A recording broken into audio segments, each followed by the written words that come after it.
Começando a revisão, tá? Silêncio, presta atenção aqui. Revisão, sétimo ano, unidade 2, primeiro bimestre, P2, Geografia. Densidade demográfica. O que seria a densidade demográfica? Densidade demográfica é o quanto que nós temos de pessoas dentro de um mesmo espaço. Exemplo. Então, vamos supor que aqui é o bairro A. O tanto de pessoas que nós temos dentro de um mesmo espaço, isso é chamado de densidade demográfica. Lembrando, o Brasil, ele é mais ou menos assim, tá? O Brasil. Mais ou menos. A população brasileira, ela está distribuída dessa forma. Aqui nós temos muitas pessoas, aqui nós temos muitas pessoas. Aqui nós temos também bastante pessoas e aqui nós temos menos pessoas, tá? Aqui nós temos menos pessoas. Se nós pegarmos a população do Brasil e distribuirmos essa população de forma igual pelo território, isso é chamado de densidade demográfica. Se nós pegarmos essa população que tem muito aqui e jogássemos um pouco mais para lá, nós teríamos cerca de 25 pessoas por quilômetro quadrado. Então, de acordo com o que está passando aqui, ó, no mapa, essa população que está toda concentrada sobre o litoral, tá, pela costa litorânea, se nós pegarmos essa população e jogássemos mais para lá, nós teríamos cerca de 25 pessoas por quilômetro quadrado. Prosseguindo. Volta, por favor. Volta. Aí. O Brasil, então, ele é populoso, porém pouco povoado. Como assim populoso, porém pouco povoado? Nós somos a sexta maior população do mundo, porém, se nós compararmos com o tamanho do nosso território, nós temos muitos espaços vazios. Então, nós dizemos que o Brasil ele é populoso, porém pouco povoado. Alguma dúvida? A mesma coisa a sala de vocês. A sala de vocês é bem cheia. Só que se colocar essa população da sala dentro de um estádio de futebol, nós teremos um estádio de futebol vazio. Dúvidas? Volta. A maior parte da população, ela está concentrada sobre a costa litorânea. Por que isso acontece? São 3 fatores principais. Volta, o mapa. São 3 fatores principais. Por que a população está concentrada aqui? Primeiro, a colonização. Então, quando os portugueses chegaram, eles se concentraram na onde? No Nordeste. Segundo fator, as atividades econômicas. A extração do pau-brasil, plantio da cana-de-açúcar, a extração do ouro, cultivo do café. A maior parte da economia está tudo concentrado nessa área. Terceiro fator, as zonas inóspitas. O que são zonas inóspitas? Zonas inóspitas são áreas onde que a natureza dificulta a adaptação humana. O que nós temos aqui nessas áreas mais clarinhas? Pantanal, Amazônia, e isso faz com que dificulte a população de habitar essas áreas. Dúvidas? Volta. Próximo. Cálculo do crescimento demográfico. Então, você vai ter que fazer uma conta de matemática na prova, tá? E como que é esse cálculo da densidade demográfica? É o seguinte, ó. Cálculo da densidade demográfica. Aqui, deixa eu ver. Acho que não é esse daqui, é o próximo. Próximo, passa, por favor. Aí.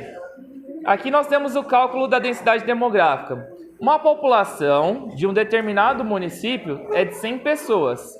O tamanho do território desse determinado município é de 20 quilômetros. Então, você tem que pegar a população e dividir pelo território. Então, no caso, a população é 100. Pessoal, chega, presta atenção aqui. Muita gente erra depois na hora de fazer os cálculos, presta atenção. Então, você tem a oportunidade de ver 2 vezes aqui, ó. Então, nós temos a população que é de 100 e o território que o tamanho dele é de 20 quilômetros, o tamanho da cidade. Você pega e divide a população pelo território. Então, qual que é a densidade demográfica? 5 pessoas por quilômetro quadrado. Então, a cada quilômetro dentro dessa cidade, você vai encontrar 5 pessoas. Se você andar daqui até aqui, são 5 que dá 1 quilômetro, você vai encontrar 5 pessoas. Andou mais 1 quilômetro, mais 5 pessoas e assim por diante. Alguma dúvida? Volta, por favor. Pode voltar. Deixa eu ver aqui.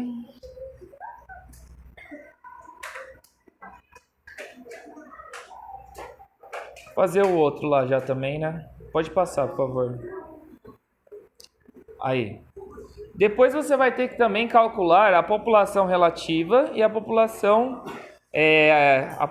relativa do território.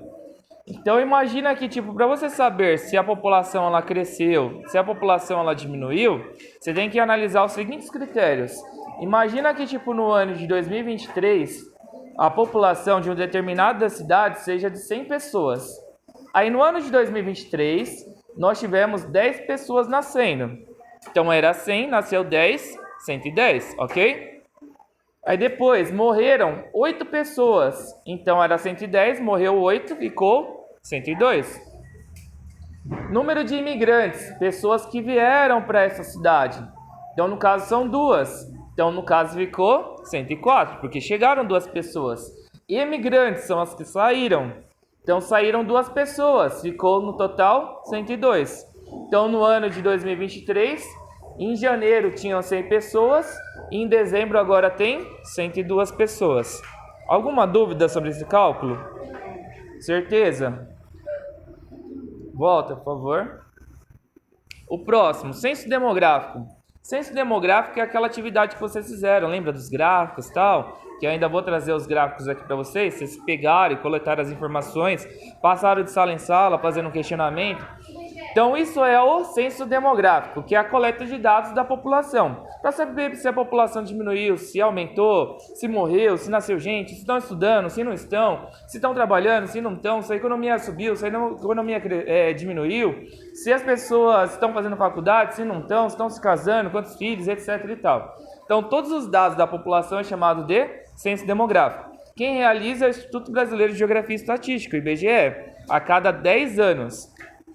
Então você começa a coletar esses dados, a exemplo, no ano de 2021 e você vai acabar no ano de 2030.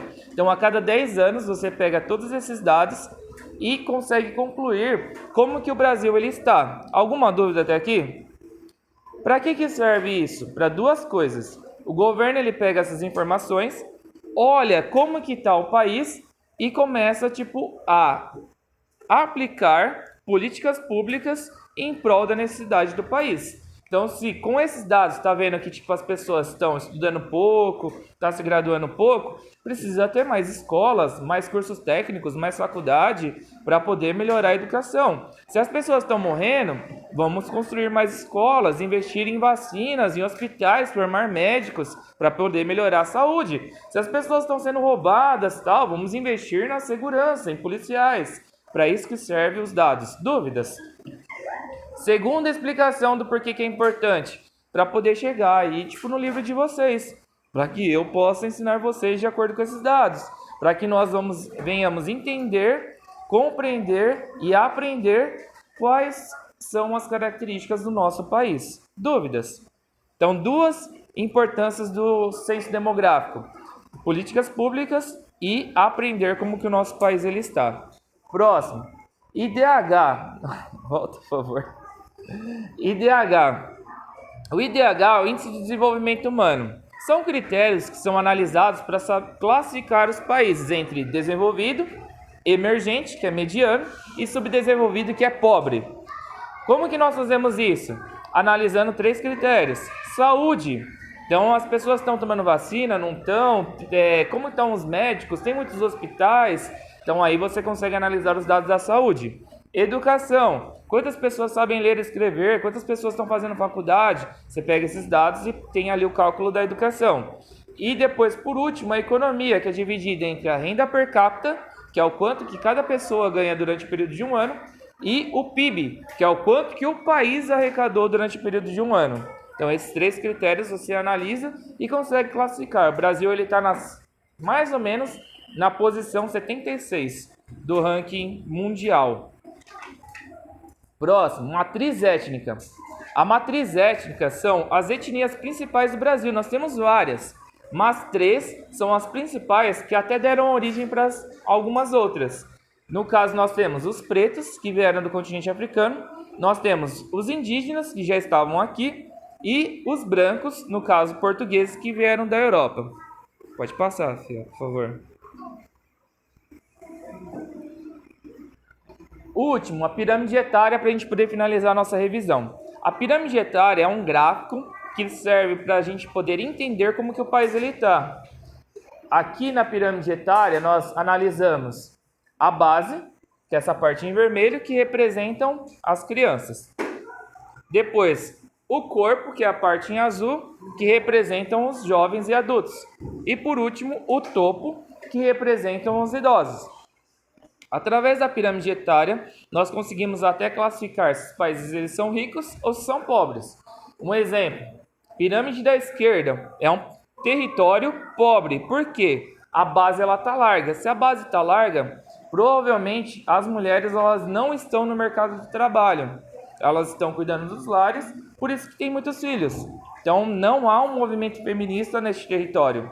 E o topo está curto, então quer dizer que a saúde ela é precária, por isso que as pessoas estão vivendo pouco. Dúvidas? E a da direita é uma pirâmide rica, pelo contrário que eu acabei de dizer. Se a base ela é curta, a mulher está no mercado de trabalho, por isso que não tem tempo para ter tantos filhos. E depois, o topo, ele está largo, quer dizer que a saúde deste país ela é muito boa, fazendo com que as pessoas vivam bem. Alguma dúvida?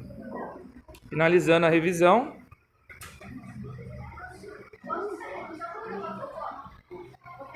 Ainda não finalizei a revisão.